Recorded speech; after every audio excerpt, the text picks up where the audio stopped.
Hello, Debbie here. Before I crack on telling you about this card, I wanted to mention that there is a blog party going on over at SSS Stamp.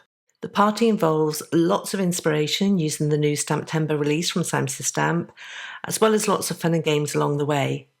I'll leave a link in the description box below, along with the usual links to products used, etc. So onto the card, and this one is super simple with a little bit of planning. I'll link below another video where I talk about the preparation needed to keep a simple card on track. The cleaner and more put together a simple card is, the more likely it is to look good. For this card, I used the new Lined Leaves Set from SSS Stamp, which is one of their exclusives, which is released yesterday. There is so much goodness to be had in that release. Anyway, the leaf lines were perfect to be showcased by a simple watercolour block around them. I drew a few pencil lines on a piece of Fabriano Artistico Extra White Cold-Pressed watercolour card, the centre line both horizontally and vertically, and then I split the horizontal line with a line each side equidistant from each other and still allowing room for different leaf shapes. I lined up 3 leaves and stamped them in VersaFine Clair NOCTURNE ink. I stamped them a few times until I got a good black outline for each leaf on the textured watercolour card.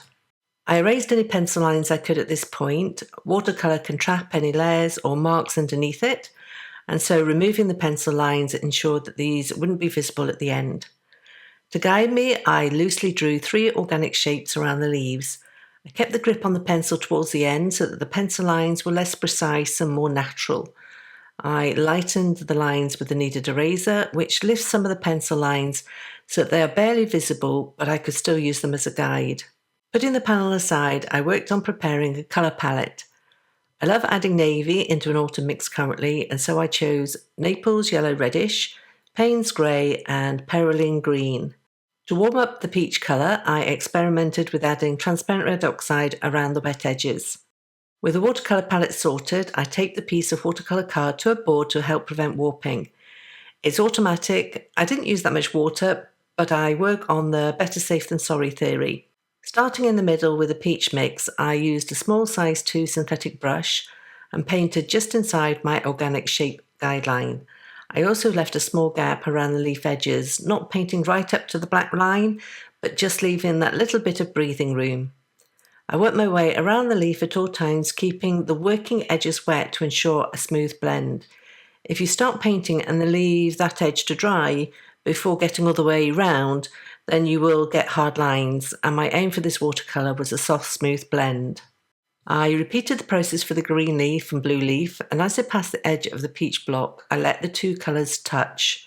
The paint spreads and mixes between the 2 blocks, giving an interesting bleed. I think this wet in wet blending technique is particularly relevant to autumn, where you can get multicoloured leaves as the fall hues spread over the trees. For the sentiment, I wanted that rich transparent red oxide I dabbled around the edges of the peach block.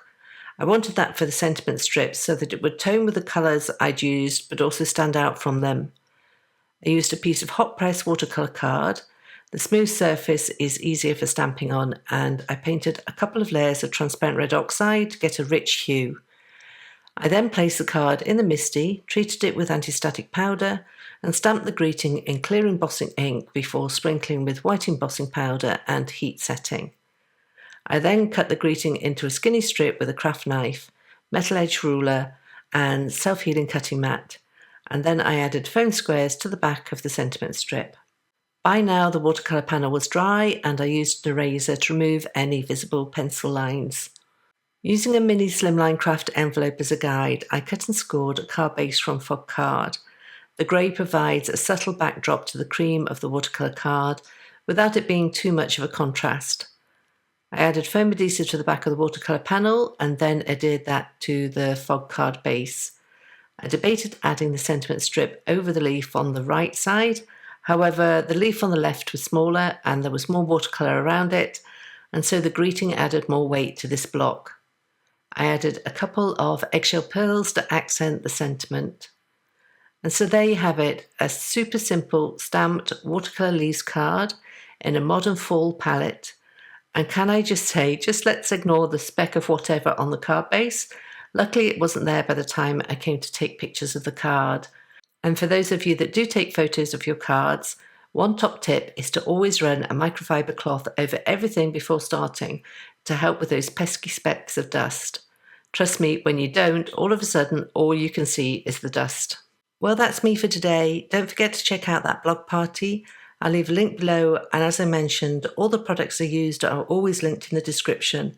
I'll leave you with a couple of videos you might like to check out, and I'll see you next time.